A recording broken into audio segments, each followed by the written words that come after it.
Hello बच्चों, very good evening. स्वागत है सभी का आपके अपने यूट्यूब चैनल राज एजुकेटर में। बच्चों, एक बेहतरीन बेहतरीन बेहतरीन सेशन का हम आगाज करते हुए चल रहे हैं और इस सेशन के अंदर हम बात करेंगे बोर्ड परीक्षा 2025 के लिए इंपॉर्टेंट रिवीजन क्लास। हमने एक नया इनोवेशन किया था, उस इनोवेशन की आपको ये तीसरी क्लास मिल रही है। फर्स्ट दो क्लास आई थी बहुत ही धमाकेदार। बोर्ड एग्जाम में किस प्रकार के MCQs, fill in the blanks और वन लाइनर क्वेश्चन आते हैं और किस प्रकार के बड़े क्वेश्चन पूछे जाते हैं, उस सेशन को, उस क्रम को हम आगे बढ़ाते हैं। और आज के इस बेहतरीन सेशन में और अधिक महत्वपूर्ण क्वेश्चन पर डिस्कस करने वाले, जो एग्जाम की दृष्टि से बहुत अधिक महत्वपूर्ण होने वाले हैं। तो इस सेशन को अधिक से अधिक शेयर कर दो, लाइक करना बिल्कुल नहीं भूलना है। हर एक विद्यार्थी तक सेशन को पहुंचाना है ताकि प्रत्येक विद्यार्थी इसका भरपूर लाभ ले सके और उच्चतम अंक प्राप्त कर सके। चलो आगाज कर देते हैं आज के सेशन का। और पहला क्वेश्चन आप अपने मोबाइल स्क्रीन के ऊपर देख पा रहे हैं। पहले तो आपको कमेंट में ये बताना है कि ये क्वेश्चन कितने विद्यार्थी बोर्ड एग्जाम में देखते ही इसकी खोपड़ी तोड़ देंगे। देखो क्वेश्चन क्या कहना चाहता है, गुरु बीजाणु धानी की संरचना को नामांकित चित्र बनाते हुए समझाइए। आपको ये क्वेश्चन यदि एग्जाम में मिलता है, और मैं बता देता हूं कि इस चैप्टर से बोर्ड एग्जाम के लिए ये क्वेश्चन 1.5 नंबर का आने वाला है और बहुत ही अच्छा क्वेश्चन है। पिछली बार 2024 के अंदर लघु बीजाणु धानी के बारे में क्वेश्चन पूछ लिया गया था।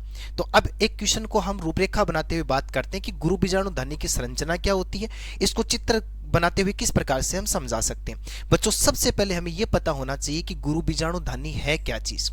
देखो, हम बात करते हैं, जब स्त्री केसर की बात करते हैं तो स्त्री केसर का सबसे नीचा वाला जो फूला हुआ भाग होता है उसको हम अंडाशय कहते हैं। देखो बेटा, याद रखना इस बात को, इस अंडाशय के अंदर एक गर्भाशय गुहा पाई जाती है। इस पॉइंट वे को ऐसे पकड़ना। देखो, इसके अंदर क्या पाई जाती है, एक गर्भाशय गुहा पाई जाती है। ठीक है साहब, ये बात तो हम याद रख लेंगे। इसके अंदर क्या पाई जाती है, गर्भाशय गुहा। ये गर्भाशय गुहा होती है, वो एक तरफ से किससे जुड़ी रहती है, अपरा से जुड़ी रहती है। बस ये बात आपको पकड़ लेनी है, अच्छी तरीके से कस लेनी है। किससे जुड़ी रहती है, अपरा से। बेटा याद रखना, इस अपरा को और क्या कहते हैं। देखो, अपरा को किसके नाम से जानते हैं, प्लेसेंटा के नाम से जानते हैं। किसके नाम से जानते हैं, प्लेसेंटा। और काम की बात सुन लो, इस अपरा को क्या कह सकते हो आप, बीजांडासन कह सकते हो। ठीक है ना, ये बहुत सिंपल सी बात हो गई। इसको अच्छी तरीके से आपको ध्यान में रखना है। देखो, किसके नाम से जानते हैं इसको, बीजांडासन के नाम से जानते। ठीक है ना। अब काम की बात सुनो, इस अपराध से बनने वाली, देखो एनसीईआरटी जो लाइन लिखती है उसके ऊपर हम डिस्कस करते हैं। अपराध से बनने वाली गुरु बीजाणु धानी को, देखो किसको कहते हैं, गुरु बीजाणु धानी को। ध्यान से समझना, अपराध से विकसित होने वाली गुरु बीजाणु धानी को किसके नाम से जानते, बीजांड के नाम से जानते। ठीक है ना, किसके नाम से जानते, बीजांड के नाम से जानते हैं। तो ये अपने पास में क्या आ गया, बीजांड आ गया, यानी उसको क्या कहते हैं, बीजांड कहते हैं। सिंपल सा पॉइंट है। अब काम की बात सुन लो बच्चों, इसी ही बीजांड को किसके नाम से जाना जाता है, दीर्घ बीजाणु धानी के नाम से भी जानते हैं। ये पॉइंट तो आपको पकड़ लेना है और ये बात समझनी है कि किस प्रकार से हम किसकी परिभाषा लिख सकते हैं, गुरु बीजाणु धानी की परिभाषा, जिसको दीर्घ बीजाणु धानी भी कहते हैं, जिसको बीजांड के नाम से भी जाना जाता है। अब यदि आप एग्जाम में ये बात भूल गए, इतनी बड़ी बात कि अपरा से विकसित होने वाली गुरु बीजाणु धानी को बीजांड या दीर्घ बीजाणु धानी के नाम से जानते, तो आप इसकी परिभाषा ये भी लिख सकते हो। मैं यहां पर आपको लिख करके बता रहा हूं। क्या बताओगे कि अंडाशय के अंदर पाए जाने वाली, अंडाशय के अंदर पाए जाने वाली छोटी छोटी अंडाकार संरचना, पाए जाने वाली छोटी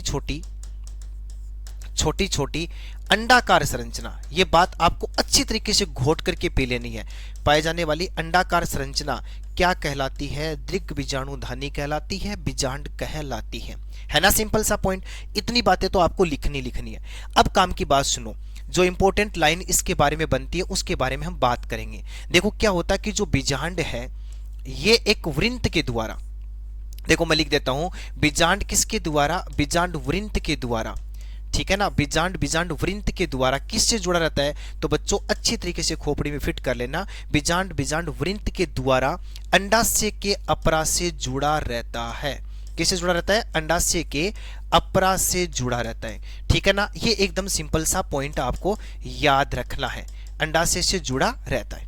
ठीक है, अब काम की बात सुन लो, जो एग्जाम में आने वाला पॉइंट वे है उसके बारे में हम चर्चा करते हैं। अब देखो, वह स्थान, ध्यान से समझना, वह स्थान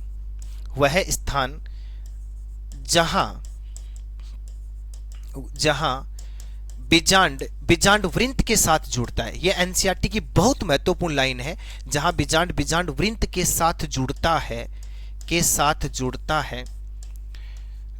है, उसे किसके नाम से जानते हैं? तो बच्चों याद रख लेना, उसे किसके नाम से जानते हैं? उसे नाभिका कहते हैं। एनसीईआरटी वाला शब्द लिखना है, जिसको किसके नाम से जानते हैं? नाभिका। या नाभिका को आप क्या लिख सकते हो? हाइलम। ये बात आपको नहीं भूलना है, यानी उसको किस नाम से जानते हैं? उसे नाभिका के नाम से जानते हैं। तो उसे क्या कहते हैं? नाभिका या हाइलम कहते हैं। ठीक है, अब नोट लगा करके आपको एक पॉइंट और लिख देता हूं, और जिसको आप बिल्कुल नहीं भूलने वाले हैं। देखो क्या है नाभिका। एनसीईआरटी क्या लिखती है? नाभिका। या आप क्या लिखोगे इसको? हाइलम। क्या लिखोगे? नाभिका, हाइलम। क्या काम करता है? तो पॉइंट वे को पकड़ लेना। बिजांड वृंत का हु बहु लाइन आपकी एनसीईआरटी में लिखी हुई है। बिजांड वृंत का संधि स्थल का प्रतिनिधित्व करता है, यानी कहने का मतलब उन दोनों को जोड़ने का काम करता है। संधि स्थल का प्रतिनिधित्व करता है। Very very important line exam की दृष्टि से, और यहां से फिल इन द ब्लैंक्स बन सकता है। अगला यहां से देगा बिजांड व बिजांड वृंत का संधि स्थल का काम करता है। पहले आपको खालिस्तान मिलेगा, तो आपको ध्यान रखना नाभिका वह पार्ट होता है, ध्यान से समझना, जो क्या काम करता है? बिजांड व बिजांड वृंत के संधि स्थल का प्रतिनिधित्व करता है। अब काम की बात सुन लो, जो एनसीईआरटी में नहीं है, फिर से नोट लगा करके मैं लिख देता हूं। देखो बिजांड वृंत के जुड़ने के स्थान पर, देखो बिजांड वृंत के जुड़ने के स्थान पर, वेरी वेरी इंपॉर्टेंट है, जुड़ने के स्थान पर पाए जाने वाली सफेद रंग की उभरी हुई संरचना, सफेद रंग की उभरी हुई संरचना बच्चों क्या कहलाती है? तो आपको याद रखना है, रेफी कहलाती है। यह बात आपको बिल्कुल नहीं भूलना है, ठीक है ना। अब काम की बात और सुन लो, जो इंपॉर्टेंट कैरेक्टर इसके बारे में बताना चाहता हूं। तो ये अपने पास में क्या बना? एक बिजांड बना, एक गुरु बीजाणुधानी बन गई। इतनी सारी बातें हो गई। अब जो बिजांड काय होता है, देखो क्या होता है, अब याद रखना बिजांड, ध्यान से समझना, बिजांड सजीव मर्दूतकीय कोशिकाओं का, ध्यान देना, सजीव मर्दूतकीय कोशिका, बिजांड सजीव मर्दूतकीय कोशिका का बना होता है, जिसे बिजांड काय कहते हैं। यह परिभाषा आपको याद रखनी है, यानी जिन कोशिकाओं से इससे मिलकर के इसका काय का मतलब क्या होता है? शरीर होता है। जिन कोशिकाओं से मिलकर के इसका शरीर बना होता है, उसे हम किसके नाम से जानते हैं? बिजांड काय के नाम से जानते हैं। अब जो बिजांड काय होता है या बिजांड होता है, एक या दो अध्यावरण से घिरा रहता है। देखो बिजांड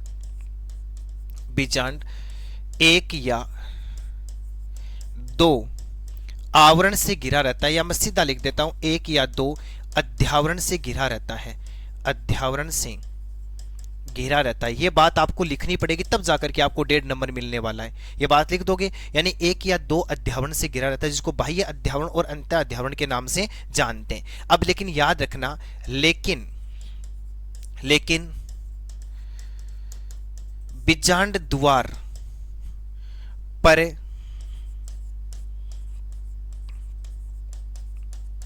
अध्यावरण अनुपस्थित होता है। यह पॉइंट भी आपको ध्यान से समझ लेना है कि जो बिजांड होता है ना, उसके ऊपर एक छिद्र पाया जाता है शीर्ष भाग में, जिसको बिजांड द्वार कहते हैं, वहां पर अध्यावरण नहीं पाया जाता है।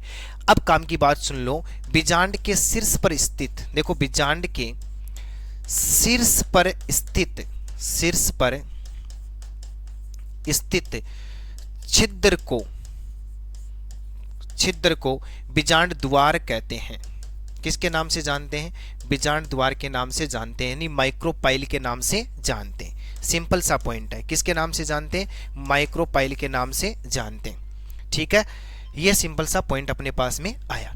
तो देखो इसको किसके नाम से जानते? बिजांड द्वार के नाम से जानते। तो मैं यहां पर लिख रहा हूं, इसको क्या कहते हैं? बिजांड द्वार कहते हैं। अब काम की बात और जो इंपॉर्टेंट है, अब वो बात क्या है कि देखो आप क्या लिखोगे कि जो बिजांड द्वार है, बिजांड द्वार के दूसरी ओर क्या पाया जाता है? तो देखो बहुत इंपॉर्टेंट है, बहुत इंपॉर्टेंट है। दूसरी ओर क्या पाया जाता है? निभाग पाया जाता है। और निभाग को आप क्या लिखोगे? केलाजा, ठीक है ना।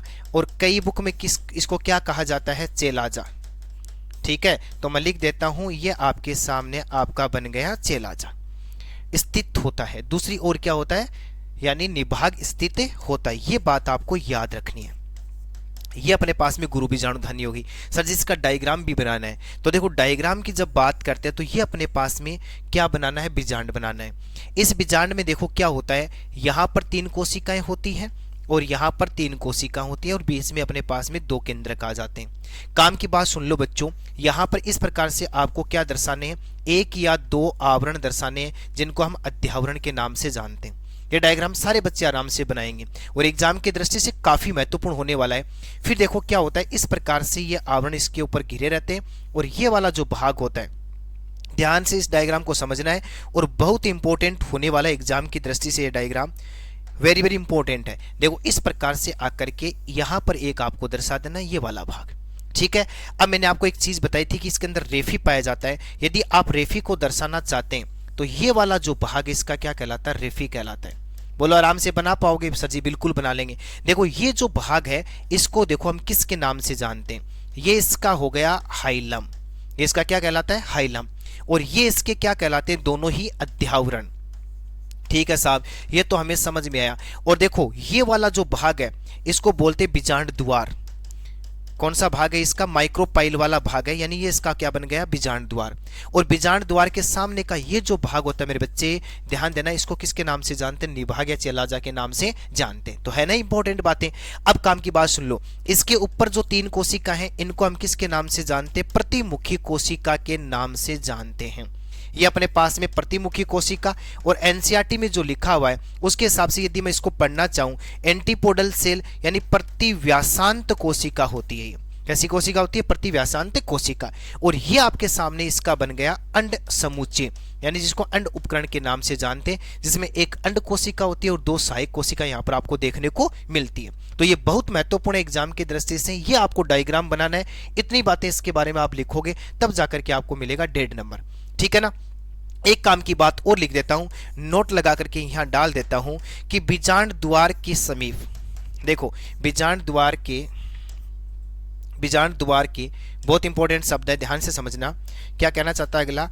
बीजांड द्वार के समीप बीजांड में क्या स्थित होता है? तो मेरे बच्चे याद रखना, भ्रूणकोश स्थित होता है। अब आपको पता होना चाहिए कि भ्रूणकोश कहां पर पाया जाता है। देखो इसका क्रम क्या होता है, सबसे पहले क्या होता है? अंडाशय। अंडाशय के अंदर क्या पाया जाएगा? बीजांड। और बीजांड के अंदर क्या पाया जाएगा? भ्रूणकोश पाया जाता है। ये अपने पास में क्वेश्चन था।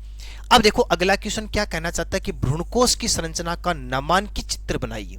वेरी वेरी इंपॉर्टेंट होने वाला बहुत ही अच्छा क्वेश्चन आपके सामने रखा गया कि भ्रूणकोश की संरचना का नामांकित चित्र आप किस प्रकार से बना सकते हैं। मेरे बच्चे ध्यान से एक पॉइंट को समझना, और इतना महत्वपूर्ण पॉइंट है एग्जाम की दृष्टि से, आपको यह पता होना चाहिए कि भ्रूणकोश का निर्माण किस प्रकार से होता है। देखो पहले सबसे पहले हम बात करते हैं इसके अंदर हमें क्या काम करना है। आपने अभी अभी क्या पढ़ा? गुरु बीजाणु धानी पढ़ा। गुरु बीजाणु धानी के अंदर ध्यान से समझना, देखो मैं एक पॉइंट से आपको समझाऊंगा, इतना सरल तरीका इसको पढ़ने का कि आप आराम से याद करेंगे। देखो गुरु बीजाणु धानी के अंदर ध्यान से समझना, एक कोशिका ऐसी होती है, देखो ध्यान से समझना, एक कोशिका, ठीक है ना, वो कोशिका कैसी होती है? सघन जीवद्रव्य वाली होती है। एक कोशिका सघन जीवद्रव्य, ध्यान से समझना, एक कोशिका सघन जीवद्रव्य कोमा स्पष्ट केंद्रक, ठीक है ना, एक स्पष्ट केंद्रक, और बड़ी होती है। देखो एक कोशिका क्या होती है, यानी लघु बीजाणु धानी में एक कोशिका में ऐसी देखने को मिली मेरे बच्चे, जो कैसी होती है? सघन जीवद्रव्य वाली होती है और स्पष्ट केंद्रक वाली होती है। इस कोशिका को किसके नाम से जानते हैं? तो ध्यान से समझना पॉइंट को, और वेरी वेरी इंपॉर्टेंट पॉइंट होने वाला है। इस कोशिका को हम किसके नाम से जानते हैं? एमएमसी के नाम से जानते हैं। किसके नाम से जानते हैं? एमएमसी। सर जी एमएमसी क्या होता है? तो देखो मैं इसको हिंदी में लिख देता हूं, इसको बोलते हैं गुरु बीजाणु मात्र कोशिका, यानी इसको किसके नाम से जानते हैं? गुरु बीजाणु मात्र कोशिका के नाम से मेरे बच्चे जानते हैं। वेरी वेरी इंपॉर्टेंट लाइन है, ठीक है ना। और ये गुरु बीजाणु मात्र कोशिका मतलब क्या हुआ, मेगा स्पोर मदर सेल होता है। इस गुरु बीजाणु मात्र कोशिका के अंदर बात समझ लेना अच्छी तरीके से, एक डिवीजन हो जाता है मेरे बच्चे, जिसको कौन सा विभाजन बोलते हैं, मियोसिस डिवीजन बोलते हैं, यानी अर्धसूत्री विभाजन होता है। कैसा होता है, अर्धसूत्री विभाजन होता है। ठीक है साहब, ये तो हम इसमें आराम से लिख देंगे, ठीक है ना। और जैसे ही अर्धसूत्री विभाजन होगा, इससे गुरु बीजाणु मात्र कोशिका से 4 गुरु बीजाणु का निर्माण हो जाता है। यानी कितने बन जाते हैं, 4 अगुणित होते हैं। जो हेप्लोइड किसका निर्माण हो जाता है, मेगा स्पोर का निर्माण हो जाता है, 4 गुरु बीजाणु का निर्माण हो जाता है। ठीक है, अब काम की बात सुनो, इस घटना को किसके नाम से जानते हैं, तो इस घटना को कहते हैं मेरे बच्चे गुरु बीजाणु जनन, यानी मेगा स्पोरोजेनेसिस के नाम से जानते। इस घटना को गुरु बीजाणु जनन के नाम से जानते। अब आपके सामने जो 4 गुरु बीजाणु बने हैं, ये रेखीय क्रम में स्थित होते हैं। लेकिन देखो काम की बात सुन लो, इनमें से 3 गुरु बीजाणु, देखो 3 गुरु बीजाणु की मैं जब बात करूंगा, 3 गुरु बीजाणु क्या हो जाते हैं, अपभ्रष्ट हो जाते हैं, यानी नष्ट हो जाते हैं। जो किसकी ओर स्थित होते हैं, तो याद रखना माइक्रोपाइल की ओर स्थित होते हैं, यानी बीजांड द्वार की स्थित होते हैं। लेकिन देखो जो किसकी ओर स्थित है, जो निभाग की ओर गुरु बीजाणु होता है, वो गुरु बीजाणु कैसा हो जाता है, एक्टिव हो जाता है, यानी सक्रिय हो जाता है। यहां से एक गुरु बीजाणु कैसा हो जाता है, सक्रिय गुरु बीजाणु का निर्माण हो जाता है। ठीक है ना, तो मैं क्या लिख रहा हूं यहां पर, सक्रिय गुरु बीजाणु का निर्माण हो गया। ये सक्रिय गुरु बीजाणु जो है, देखो नोट डाल करके यहां पर लिख रहा हूं बहुत शानदार तरीके से। यहां पर अपने पास में क्या आता है, मैं लिख रहा हूं ढंग से समझना, इसके नीचे लिख देता हूं ताकि आपको समझ में आ जाए। सक्रिय गुरु बीजाणु जिस संरचना का निर्माण करता है, उसी संरचना को किसके नाम से जानते हैं, भ्रूणकोश के नाम से जानते हैं। बेटा उसको किसके नाम से जानते हैं, एम्ब्रियो सेक के नाम से जानते हैं। इसे मादा युग्मकोद्भिद के नाम से भी जानते हैं। इस प्रकार से किसका निर्माण होता है, भ्रूणकोश का निर्माण होता है। अब देखो इसको क्रम से देखते हैं किस प्रकार से इसका डेवलपमेंट होता है। यहां पर मैंने आपके सामने बना दिया सक्रिय गुरु बीजाणु, वेरी वेरी इंपॉर्टेंट पॉइंट, सक्रिय गुरु बीजाणु। ये लो साहब आपके सामने सक्रिय गुरु बीजाणु, ठीक है ना। अब इसके अंदर क्या होगा, पहला जो विभाजन होगा, इसके अंदर फर्स्ट, देखो ध्यान से समझना, पहला विभाजन कैसा होता है, इसमें फर्स्ट केंद्रकीय समसूत्री विभाजन होता है। यानी इसके अंदर पहला जो विभाजन होगा वो न्यूक्लियर माइटोसिस डिवीजन होता है। ये अपने पास में बन गया भाई साहब पहला विभाजन। जैसे ये विभाजन होगा तो 2 केंद्रक का निर्माण होगा जो पृथ्वी की ओर व्यवस्थित हो जाते हैं। तो अब जो भ्रूणकोश बना, ये 2 केंद्रकीय प्रकार का भ्रूणकोश बन गया। देखो इसको क्या बोलोगे, 2 न्यूक्लिएटेड एम्ब्रियो सेक आप इसको कह सकते हो। यानी क्या बन गया आपके सामने, 2 केंद्रकीय भ्रूणकोश का निर्माण हो गया। फिर देखो ध्यान से समझना, इसके अंदर क्या होगा, अब होगा सेकंड। और अब देखो काम की बात सुन लो, मैं लिख देता हूं अच्छी तरीके से ताकि अच्छे से आप समझ पाओ। यानी सेकंड केंद्रकीय समसूत्री विभाजन। अब आपको पता है कि समसूत्री विभाजन हो रहा है तो 1 से 2 और 2 से कितने बन जाएंगे, 4। सिंपल पॉइंट है। तो देखो यहां देखते ही देखते क्या हुआ, इस परिधि वाले भाग पर 2 केंद्रक बन गए और इस परिधि वाले भाग पर 2 केंद्रक बन गए। अब इसको हम क्या बोलेंगे, यानी 4 न्यूक्लिएटेड बोल देंगे। इसको किसके नाम से जानते हैं, 4 न्यूक्लिएटेड एम्ब्रियो के नाम से जानते हैं। 4 केंद्रकीय भ्रूणकोश का निर्माण हो गया। अब देखो बच्चों ध्यान से समझना, इसके अंदर क्या होगा, इसके अंदर अब हो जाएगा 3rd केंद्रकीय समसूत्री विभाजन। ये लिख दिया साहब, 3rd केंद्रकीय समसूत्री विभाजन। अब आपको पता ही कि 4 से कितने बन जाएंगे, 8 बन जाएंगे। तो देखते देखते यहां पर क्या हुआ, इस परिधि के ऊपर 4 केंद्रक बन गए और इस परिधि के ऊपर भी कितने केंद्रक बन गए, 4। और अब जो बना अपने पास में 8 केंद्रकीय भ्रूणकोश का निर्माण हो गया। ये लो साहब एम्ब्रियो सेक बन गया। ठीक है, अब काम की बात और सुनो, इसके बाद में क्या होता है, इसमें कोशिका द्रव्य विभाजन होता है। देखो 1 मिनट, पॉइंट को समझना बहुत शानदार तरीके से, बहुत सिंपल सा पॉइंट है। इसके बाद देखो क्या होता है, इनमें से एक एक जो केंद्रक होता है वो केंद्र की ओर आ जाता है। तो देखो किस प्रकार की संरचना बन जाती है, 3 तो इस परिधि पर रह जाते हैं और 3 नीचे वाली परिधि पर और 2 कहां पर आ जाते हैं, केंद्र वाले पॉइंट पर आ जाते हैं। इतना काम होने के बाद में मेरे बच्चे ध्यान से समझना, इसमें क्या होगा, कोशिका द्रव्य विभाजन। और जब जब कोशिका द्रव्य विभाजन होगा तब तब कोशिका भित्ति का निर्माण होगा। अब कोशिका भित्ति का जैसे निर्माण होगा तो देखो 3 कोशिका तो ऊपर वाले भाग में व्यवस्थित हो जाती है इस प्रकार से, और 3 कोशिका नीचे वाले भाग में बन जाती हैं। साहब ठीक है, इतना तो हमें समझ में आया। और 2 केंद्रक इसके बीच में व्यवस्थित हो जाते हैं। ये इसके 2 केंद्रक हो गए। मैं यहाँ पर अच्छी तरीके से आपको बता देता हूं। ये अपने पास में क्या बन गए, 2 केंद्रक बन गए। अब काम की बात सुन लो अच्छी तरीके से। मैं जहां जहां पर व्हाइट कर रहा हूं, देखो ये जो व्हाइट कलर है, सफेद कलर वाला भाग, ये पूरा का पूरा इस एम्ब्रियो सेक की यानी भ्रूणकोश की एक कोशिका होती है जिसको केंद्रीय कोशिका के नाम से जानते हैं। और इस केंद्रीय कोशिका के अंदर 2 केंद्रक पाए जाते हैं। बात समझ में आया। अब काम की बात सुनो। ये ऊपर जो 3 कोशिका बनी है इसका नाम होता है प्रतिमुखी कोशिका। ठीक है साहब, हमें पता चल गया। और इसी को किसके नाम से जानते हैं, प्रतिव्यासांत कोशिका के नाम से जानते हैं। ठीक है। और देखो काम की बात और करते हैं यहाँ पर। इसके बीच वाली जो कोशिका इसको बोलते हैं एग सेल, यानी कैसी कोशिका बोलते हैं इसको, अंड कोशिका के नाम से जानते हैं। और ये जो दोनों कोशिका हैं इसके चारों ओर वाली, ये वाली कोशिका और ये वाली कोशिका, इसको हम बोलते हैं सहायक कोशिका या सहायक कोशिका, सिनर्जिड सेल के नाम से इसको जानते हैं। और बेटा इसके अंदर एक तंतुमय समुच्चय होता है जिसको देखो फिलीफॉर्म एपरेटस के नाम से जानते हैं या तंतुमय समुच्चय के नाम से जानते हैं। यही तंतुमय समुच्चय यानी क्या काम करता है, पराग नलिका की दिशा को निर्देशित करने का काम है करता है। ये आपके सामने यहां पर रहा, समझ में आया बिल्कुल, उम्मीद करता हूं। अब बच्चों काम की बात सुन लो। सर बीच में बाद में ये 2 क्या बना दिया आपने, देखो यहां पर 2 केंद्रक हैं, इसलिए इसको आप क्या कहोगे, द्वितीयक केंद्रक कहोगे। क्या कहोगे, द्वितीयक केंद्रक, या फिर आप इसको क्या बोलोगे, ध्रुवीय केंद्रक के नाम से जानते हो, पोलर न्यूक्लियर के नाम से जानते हो। तो अब देखो जो संरचना आपके सामने बनकर के तैयार हुई है, इसके अंदर 7 कोशिकाएं, कौन कौन सी, 1 2 3 तो नीचे, 4 5 6 ये वाली कोशिका। और काम की बात, ये पूरी की पूरी एक कोशिका होती है जिसके अंदर 2 केंद्रक पाए जाते हैं। यहां पर जो संरचना बनी है वो 7 कोशिकीय और 8 केंद्रीय संरचना बनी है।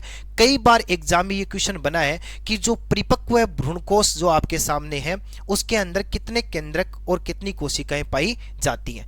अब सुनो बच्चों काम की बात, ये आप आराम से इसको मेड कर सकते हैं। इसके बारे में जो महत्वपूर्ण बातें हैं वो मैं इस स्लाइड के ऊपर आपको लिख करके दे रहा हूं। इस प्रकार देखो क्या हुआ, ध्यान से समझना। इस प्रकार ध्यान से समझना, वेरी वेरी इंपॉर्टेंट लाइन होने वाली है। इस प्रकार देखो क्या हुआ, 3 समसूत्री विभाजन, और कैसे विभाजन हुए, केंद्रकीय विभाजन हुए हैं। 3 केंद्रकीय समसूत्री विभाजन के फलस्वरूप, विभाजन के फलस्वरूप 8 केंद्रकीय भ्रूणकोश का निर्माण होता है। भ्रूणकोश का निर्माण होता है। यह बात तो आपको सीखनी है, ठीक है ना। और जब ये कंप्लीट हो जाए, और इसमें क्या होता है ध्यान से समझना, इसे पोलीगोनम, ये बहुत इंपॉर्टेंट लाइन है, पोलीगोनम, इसे पोलीगोनम प्रकार का, पोलीगोनम प्रकार का भ्रूणकोश भी कहते हैं, क्योंकि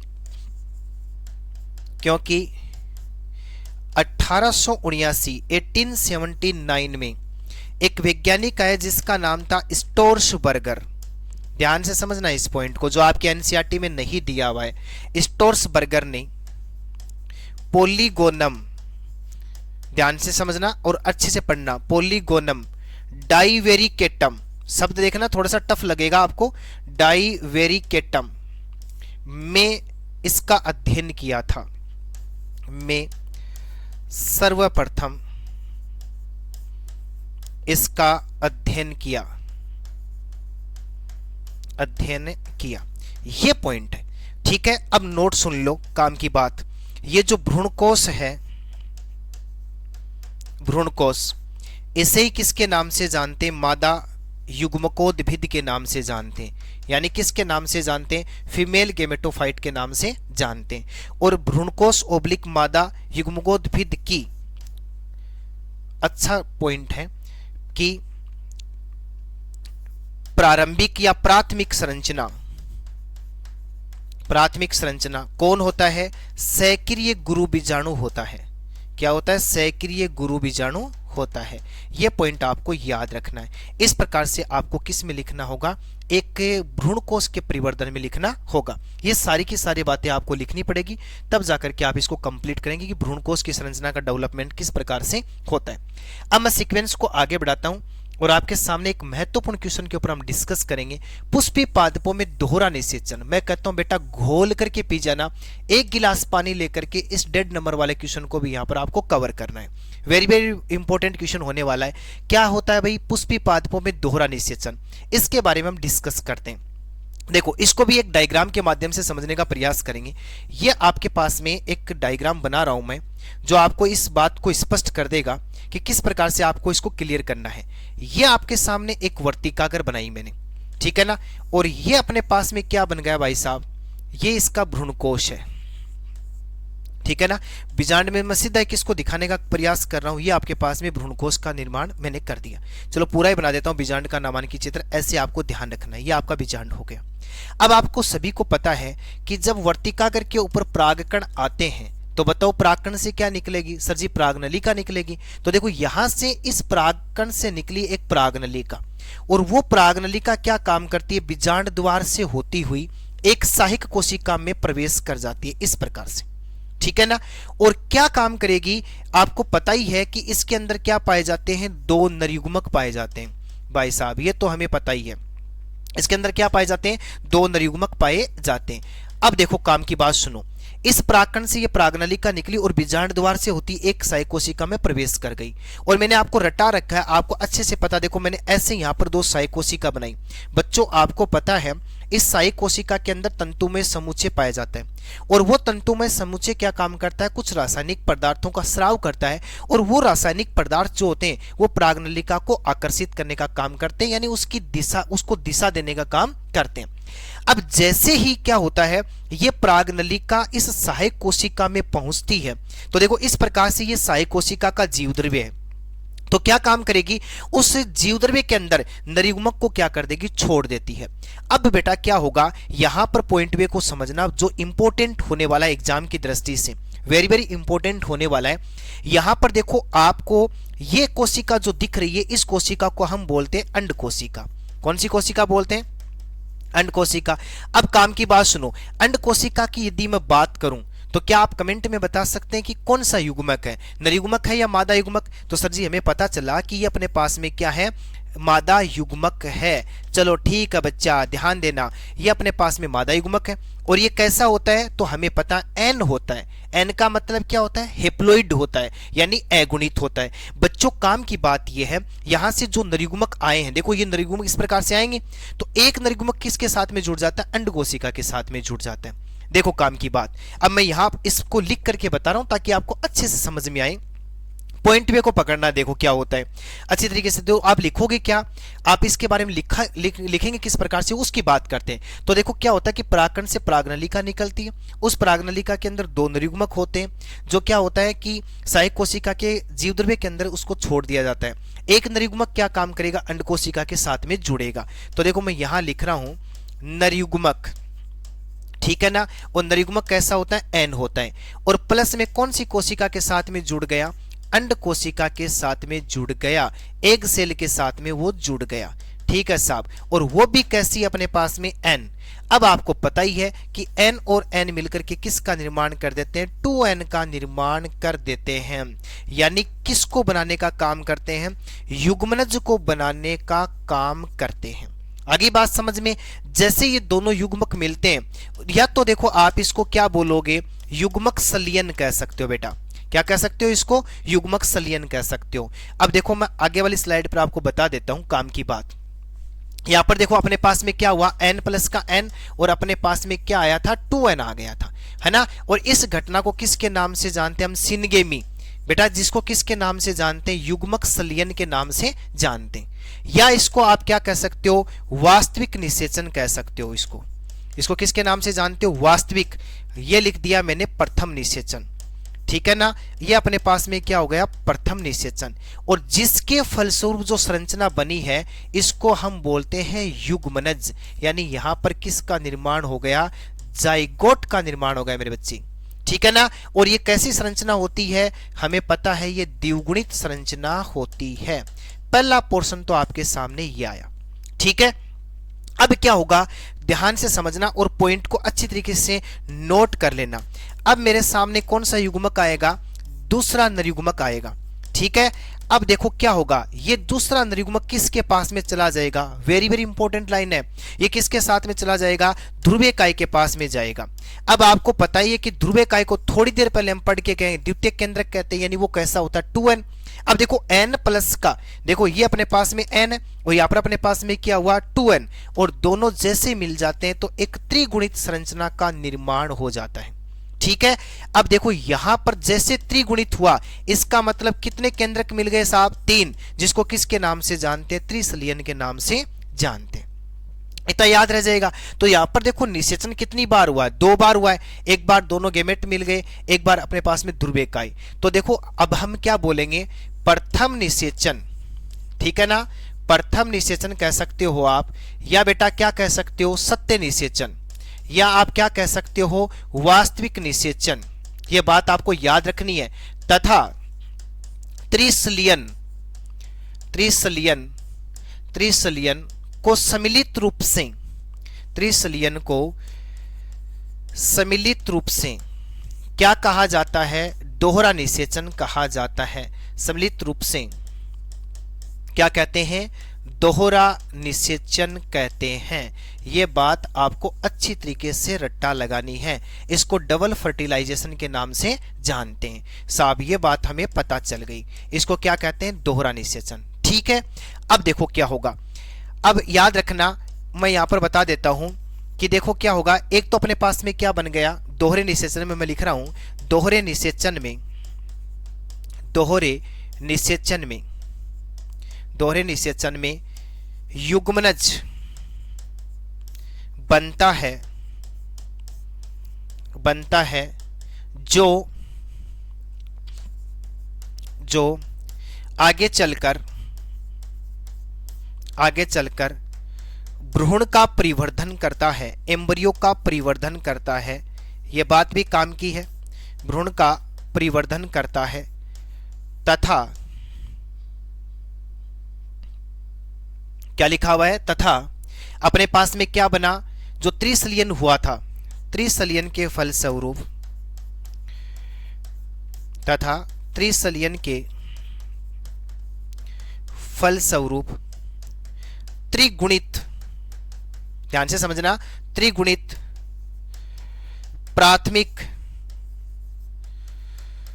भ्रूणपोष केंद्रक, सभी बच्चों को पता है, मैंने शॉर्ट में रटा रखा, जिसको किसके नाम से जानते हैं, पेन के नाम से जानते हैं, का निर्माण होता है,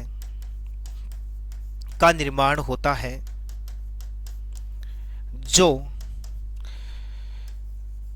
भ्रूणपोष बनाता है, जो क्या बनाता है, भ्रूणपोष बनाता है, ठीक है ना। केंद्रीय कोशिका बनती है ना, जो त्रिगुणित केंद्रीय कोशिका बनती है, वो आगे जाकर के भ्रूणपोष बनाता है।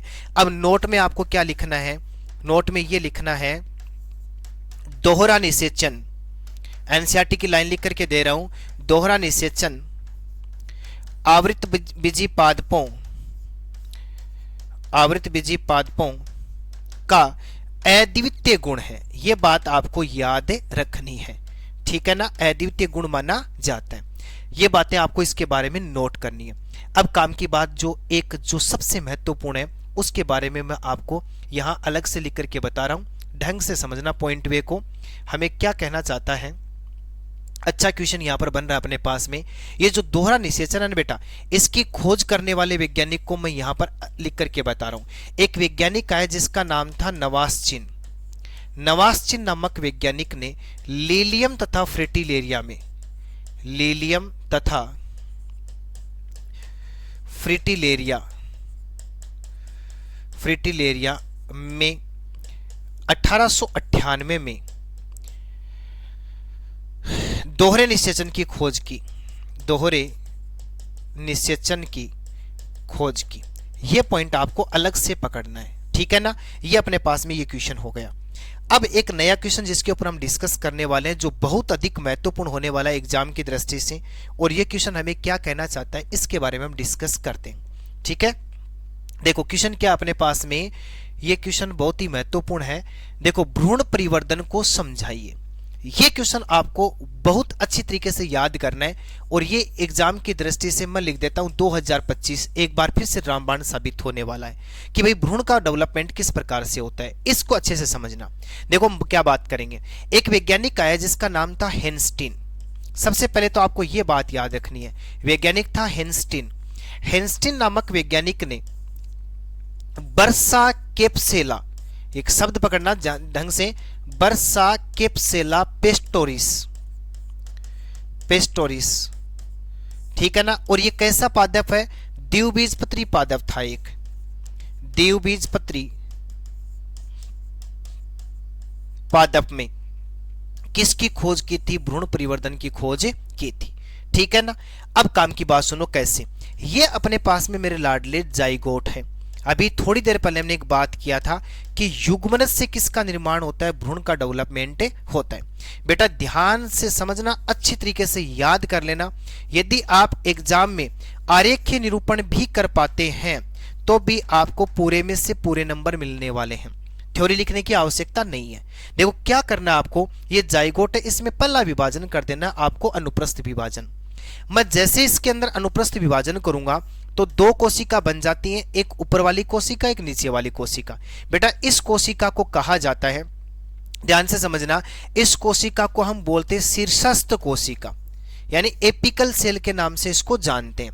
और इस शीर्षस्थ कोशिका को हम भ्रूणीय कोशिका के नाम से भी जानते हैं। ये दोनों नाम आपको यहां याद रखने हैं। ठीक है, अब काम की बात सुनो, ये जो कोशिका आप देख पा रहे हो, इस कोशिका को हम किसके नाम से जानते हैं, तो ये अपने पास में आधारीय कोशिका।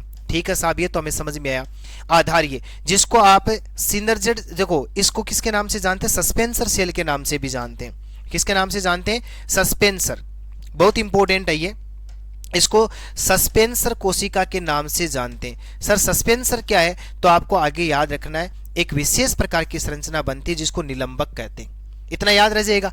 अब देखो ये जो ऊपर वाली कोशिका है, इसके अंदर एक विभाजन होता है जिसको हम कैसा बोलते हैं, अनुदैर्ध्य विभाजन। और जैसे ये डिवीजन होगा, यहां से एक से कितनी कोशिका जो बन रही है, अपने पास में दो कोशिका बन गई। ठीक है, और यहां देखो नीचे वाली कोशिका के अंदर पुनः कैसा विभाजन हो जाएगा, अनुप्रस्थ विभाजन होगा, जिससे देखो कितनी कोशिका बन रही है, अपने पास में दो कोशिका। इस डायग्राम को मैं अच्छी तरीके से बना देता हूं, ये वाला जो डायग्राम आपको समझ में आए, कैसे बनाओगे, जैसे देखो इसके अंदर अपने पास में ये विभाजन हुआ तो इस प्रकार की कोशिका यहां पर देखने को मिलेंगी हमें। ठीक है ना। अब देखो ये वाला डायग्राम बन जाएगा, इसको क्या बोलते हैं, तो याद रखना, इसको टी शेप्ड एम्ब्रियो के नाम से जानते हैं, यानी टी आकृति वाला इसको भ्रूण कहा जाता है। वेरी वेरी इंपॉर्टेंट होने वाला है। ठीक है, अब आगे बढ़ाते हैं। अब देखो ये जो ऊपर वाली कोशिकाएं, इसमें पुनः कैसा विभाजन होगा, अनुप्रस्थ विभाजन होगा। ठीक है ना। और नीचे वाली कोशिका के अंदर 8 से 10 अनुप्रस्थ विभाजन होते हैं। अब देखो एक ही बार अनुदैर्ध्य विभाजन होगा, उसके बाद में अनुप्रस्थ विभाजन। अब मैं आगे बना रहा हूं, आगे वाली स्लाइड पर डायग्राम कैसा बनेगा। जब ऊपर वाली कोशिका में विभाजन हुआ तो देखो ये 4 कोशिका यहां पर अपने पास में बनकर के तैयार हो गई। ठीक है, और नीचे देखो क्या हुआ था, जब 8 से 10 विभाजन हुआ तो एक 6 से 10 कोशिका वाली संरचना बन जाती है। इस प्रकार से 6 से 10 कोशिका की एक संरचना बन गई। बच्चा ध्यान से समझना, ये ऊपर वाली जो कोशिका है इनको हम बोलते हैं चतुष्टांशक। किसके नाम से जानते हैं, चतुष्टांशक के नाम से जानते हैं। और ये संरचना आपके पास में जो बनी है, इसको मेरे बच्चे सभी को पता है किसके नाम से जानते हैं, निलंबक के नाम से जानते हैं, सस्पेंसर के नाम से जानते हैं। यह आपके पास में आ गया सस्पेंसर। ठीक है ना। अब सुनो काम की बात, ये जो इसकी फूली हुई कोशिका है, इसको हम कहते हैं चुस्कांग, इसको होस्टेरियल सेल के नाम से जानते हैं। किसके नाम से जानते हैं, होस्टोरियल सेल के नाम से जानते हैं। यह भी आपके लिए महत्वपूर्ण होने वाला है। और बच्चों इसका काम क्या होता है कि विकसित होने वाले भ्रूण को भ्रूणपोष की गहराई में धकेलना होता है। किसका काम, इस निलंबक की होस्टोरियल कोशिका का काम। ठीक है, अब देखो काम की बात करते हैं, और बहुत ही अधिक महत्वपूर्ण बात रहने वाली है। इस कोशिका के अंदर फिर से कैसा विभाजन होगा, अनुप्रस्थ विभाजन होगा बच्चों। कैसा विभाजन होगा, अनुप्रस्थ विभाजन। जैसे इसके अंदर अनुप्रस्थ विभाजन होगा, ये 4 कोशिका वाला जो एम्ब्रियो है अब कितनी कोशिका वाले एम्ब्रियो में बदल जाएगा, 8 कोशिका वाले एम्ब्रियो में बदले जाएगा। और ये आपके सामने जो कोशिका आपने बना रखी है ये बेटा आपकी निलंबक कोशिका हो गई, ठीक है ना। ये इसके अंदर सारे के सारे क्या है अपने पास में, यानी 6 से 10 कोशिका वाला समूह बन गया। अब सुनो काम की बात, ये जो कोशिका 8 बनी है इसको आप किसके नाम से जानेंगे, अष्टांशक के नाम से जानेंगे, यानी किसके नाम से जानेंगे, ऑक्टेंट के नाम से जानेंगे। आगे बात समझ में। अब सबसे महत्वपूर्ण बात सुन लो मेरे बच्चे ध्यान से, इसकी जो पहली कोशिका होती है इसको बोलते हैं हम हाइपोफाइसिस। किसके नाम से जानते हैं, हाइपोफाइसिस के नाम से जानते हैं। क्या याद रख लोगे, बिल्कुल रखना पड़ेगा, ये बहुत इंपॉर्टेंट होने वाला है भ्रूण के डेवलपमेंट के अंदर, इसको हाइपोफाइसिस के नाम से जानते हैं, ठीक है ना। अब सुनो ये हाइपोफाइसिस क्या काम करता है, आगे जाकर के रूट केप को बनाने का काम करता है। सर जी रूट केप क्या होता है, तो आपने 11th एनाटॉमी में 11th प्लांट एनाटॉमी के अंदर पढ़ा था कि रूट केप का मतलब क्या होता है, मूल गोप होता है बच्चों। क्या होता है अपने पास में, मूल गोप, ठीक है साहब। ये क्या बन गया अपने पास में, मूल गोप बन गया, यानी जड़ को ढकने वाला भाग विभज्योतक ऊतक के सबसे आगे वाले भाग में पाया जाता है मूल गोप। ये किससे बनता है, तो हाइपोफाइसिस से बनता है। यहां तक की फिल्म आपको समझ में आई। अब बच्चों काम की बात सुन लो, देखो ध्यान से समझना, मैं जहां पर आपको इस येलो कलर से बता रहा हूं उन कोशिकाओं की बात करते हैं। देखो अपने पास में कौन कौन सी कोशिका, ध्यान से समझना, इस डायग्राम को मैं अच्छी तरीके से बता देता हूं। ये वाली जो 4 कोशिका है ऊपर वाली, ध्यान से समझना, इन ऊपर वाली 4 कोशिकाओं को हम किसके नाम से जानते हैं, तो आपको पकड़ना है, इन 4 कोशिकाओं को हम एपीबेसल सेल कहते हैं। किसके नाम से जानते हैं, एपीबेसल सेल के नाम से जानते हैं। और ये जो एपीबेसल सेल्स होती हैं वो किस किस को बनाने का काम करती हैं, तो मैं आपको यहां पर लिख करके बता रहा हूं किस किस को बनाएंगी। देखो एक तो इसके अंदर किसका निर्माण होगा, प्रांकुर का निर्माण करेंगी, ठीक है ना। 2 नंबर पॉइंट, ये 2 बीज पत्र बनाएंगी। सर जी 2 बीज पत्र क्यों बनाएंगी, तो आपको ये पकड़ना कि डाइकोट प्लांट है, द्विबीजपत्री पादप की बात करें तो 2 बीज पत्र का निर्माण होगा।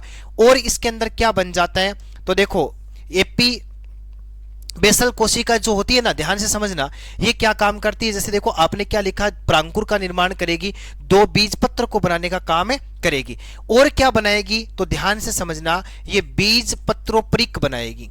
किसको बनाने का काम करती है, बीज पत्रोपरिक को बनाने का काम करती है। ये 3 काम किसके होते हैं, एपीबेसल सेल के, ठीक है साहब। अब देखो जो मैं व्हाइट कलर में आपको बता रहा हूं, ये नीचे वाली जो 4 कोशिकाएं देखो 1 2 3 4, इन कोशिका को कहा जाता है हाइपोबेसल सेल। बेटा ध्यान से समझना, हाइपो का मतलब होता नीचे, यानी इसको किसके नाम से जानते हैं, हाइपोबेसल सेल के नाम से जानते हैं। और बेटा ये हाइपोबेसल सेल किसको बनाती है, तो याद रखना, एक तो बनाती है ये रेडिकल को, और रेडिकल सारे बच्चों को मैंने रटा रखा है, यानी किसके नाम से जानते हैं, मूलांकुर के नाम से जानते हैं। और क्या बनाएगा, तो आपको याद रखना है, जैसे आपको पता है कि बीज पत्रोपरिक है, वैसे यहां पर क्या बनेगा, बीज पत्राधार का निर्माण होगा। तो एक द्विबीजपत्री पादप में जब एम्ब्रियो बनता है उसके अंदर क्या क्या पाए जाते हैं, तो 1-2 बीज पत्र होते हैं, भ्रूण अक्ष होता है, बीज पत्रोपरिक पाया जाता है, मूलांकुर पाया जाता है, ये सारे के सारे भाग देखने को मिलते हैं। यहां तक आपने इसको जाना। अब देखो कहानी अब भी रुकने वाली नहीं है।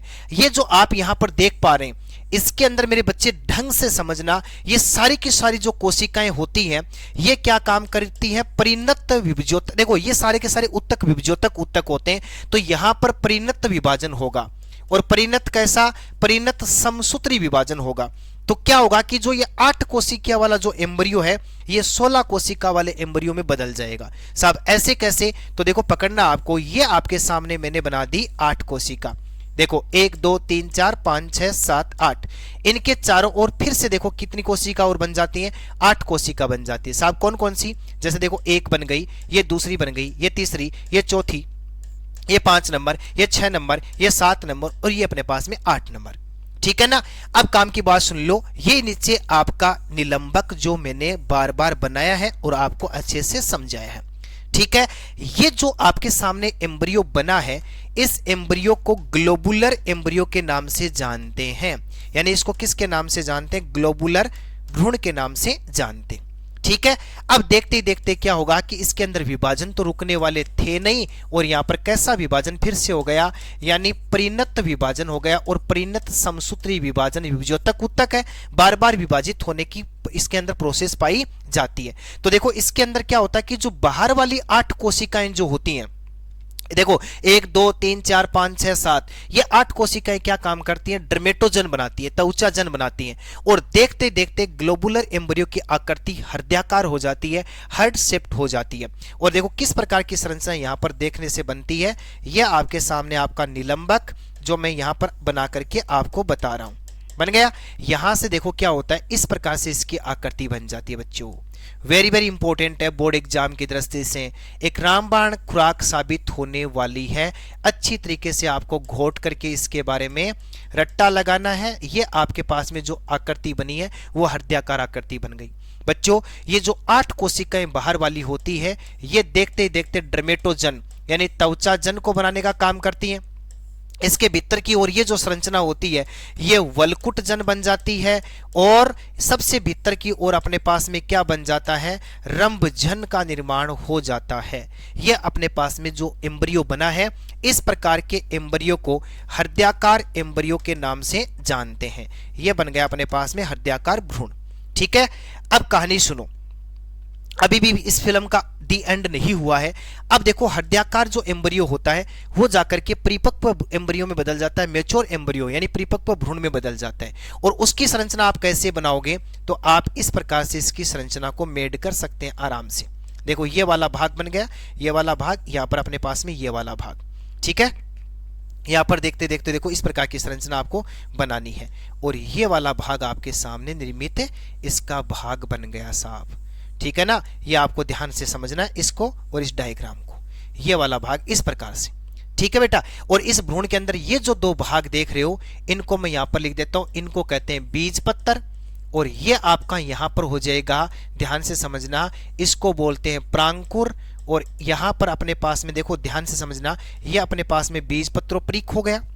ठीक है ना, ये अपने पास में बीज पत्रोपरीक, और यहाँ पर अपने पास में मूलांकुर वाला भाग, ये अपने पास में रेडिकल वाला भाग हो गया। और ये आपका निलंबक है जो क्या काम करता है, यानी भ्रूण को भ्रूणपोष की गहराई में धकेलने का काम है करता है। इस प्रकार से एक डेवलप एम्ब्रियो के अंदर एक एम्ब्रियो एक्सिस होता है, भ्रूण एक्स होता है, और 2 बीजपत्र पाए जाते हैं। और क्या पाए जाते हैं, तो बीजपत्रोपरीक जिसको हम किसके नाम से जानते हैं, हाइपोकोटाइल, और एपिकोटाइल, ये सारी की सारी भाग जो होते हैं वो भ्रूण में देखने को मिलते हैं। इस प्रकार से आज के इस बेहतरीन सेशन के अंदर हमने कुछ महत्वपूर्ण क्वेश्चन के बारे में डिस्कस किया, जो आपके सामने बहुत ही शानदार तरीके से मैंने रखने का प्रयास किया।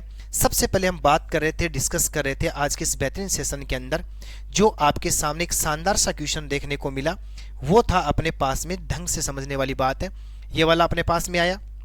ठीक है ना, अब कई बार देखो बच्चों एग्जाम में क्या होता है कि एग्जामिनर के दिमाग में ये बातें आ जाती है कि एक सिंपल सा क्वेश्चन भी बच्चों को दे दिया जाए, वो क्या वो ठीक ठाक कर पाते हैं, नहीं कर पाते हैं। जब मैं एम्ब्रियो की बात कर रहा था तब मेरे दिमाग में एक बात आई, एक बीजपत्री भ्रूण का विकास भी एग्जाम में पूछा जा सकता है। तो सीधा सीधा एनसीईआरटी की 5 लाइन आपको याद करनी है। देखो एक बीजपत्री भ्रूण के विकास की जब मैं बात करता हूं, डेवलपमेंट ऑफ मोनोकोट एम्ब्रियो की बात करूंगा, इनमें प्रारंभिक विकास द्विबीजपत्री के समान ही होता है, यानी इसका जो प्रारंभिक जो डेवलपमेंट होगा, जैसे हम द्विबीजपत्री में पढ़ा वैसा का वैसा। परिपक्व भ्रूण में एक बीजपत्र होता है, याद रखना बच्चों, परिपक्व द्विबीजपत्री की बात करते हैं भ्रूण की, तो उसके अंदर 2 बीजपत्र पाए जाते हैं, जबकि इसके अंदर 1 बीजपत्र पाया जाता है। कई बार एग्जाम में पूछा गया जिसे किसके नाम से जानते हैं, जैसे वरुथिका के नाम से जानते हैं, स्कूटेलम के नाम से जानते हैं। बच्चों इस स्कूटेलम को प्रसल्क के नाम से भी जानते हैं, भूल मत जाना इस बात को। बीजपत्र शीर्षस्थ व प्रांकुर पार्श्वीय स्थिति में होते हैं। भ्रूणीय अक्ष को बीजपत्रोपरीक कहते हैं, ध्यान से समझना, तथा इसके आधारी भाग को मूलांकुर चोल व शीर्ष भाग को प्रांकुर चोल कहते हैं। आपको पता ही है बच्चों, जब बात कर लेते हैं एक बार के लिए, जैसे मैंने चने के बीज की बात की है ना, ये इसके 2 बीज पत्र है, ये डाइकोट प्लांट का एग्जाम्पल है, लेकिन मैं समझाने के लिए आपको बता रहा हूं। जैसे देखो यहां पर इसका एम्ब्रियो एक्सिस निकलता है, तो ये ऊपर वाला भाग प्रांकुर चोल कहलाता है, नीचे वाला भाग मूलांकुर चोल कहलाता है। प्रांकुर चोल क्या काम करता है, प्ररोह भाग को निर्मित करेगा, और मूलांकुर चोल जो होता है वो मूल तंत्र का निर्माण करने का काम करता है। ठीक है। इसका डायग्राम आप एनसीईआरटी में ये देख सकते हैं, बहुत ही शानदार तरीके का है। ये इसका स्कूटेलम होता है, ये इसका प्रांकुर चोल है बच्चों, ये इसका प्रोशीर्ष है, ये इसका एपिब्लास्ट है, ये मूलांकुर जिसको रेडिकल कहते हैं, ये रूट केप है जिसको मूलगोप कहते हैं, और ये मूलांकुर चोल पाया जाता है। इस प्रकार से ये आज का बेहतरीन सेशन रहा, जिसमें अपने first chapter sexual reproduction in flowering plant के कुछ महत्वपूर्ण क्वेश्चन के बारे में हमने डिस्कस किया। यदि आपको सेशन पसंद आया है तो इसको शेयर करना नहीं भूलना। यदि बोर्ड एग्जाम में आप प्रिपरेशन अच्छा करना चाहते हैं तो रेगुलर ज्वाइन करने का प्रयास कीजिएगा, बहुत बेहतरीन बेहतरीन कंटेंट होगा। मैं आपको बताता हूं कि जिस प्रकार से मैं यहां पर एक्सप्लेनेशन करने की कोशिश कर रहा हूं, आपको नोट्स में नहीं मिलने वाला है। आपको इसमें इतना दम मैं डाल रहा हूं जो आपके नोट्स में शायद मुझे ऐसा नहीं लग रहा कि आपको मिलेगा। बहुत शानदार चीजें आपको देखने को मिल रही है। रफ नोटबुक के साथ में बैठना है, मेन कॉपी के साथ में बैठना है, जो चीजें आपको नहीं मिल रही है उनको ऐड करते हुए चलना है, शानदार रिवीजन करना है। बिल्कुल रिवीजन करोगे तभी जाकर के पूरे में से पूरे नंबर आएंगे। एक बात ये, दूसरी बात ये है, यदि अभी से इस प्रकार की रिवीजन क्लास को आप ज्वाइन कर रहे हैं तो जैसे जैसे एग्जाम नजदीक पहुंचेगी आपकी प्रिपरेशन बहुत ही शानदार लाजवाब वाली होने वाली है, बहुत अच्छी प्रिपरेशन हो जाएगी। बिल्कुल प्रिपरेशन बहुत शानदार होने वाली है। और कंपटीशन की जो तैयारी है किस प्रकार से करते हैं, टॉपिक को कैसे कंप्लीट क्लियर करते हैं, ये सारी चीजें आपको यहाँ पर सीखने को मिलेगा। फिर मिलते हैं, तब तक के लिए धन्यवाद।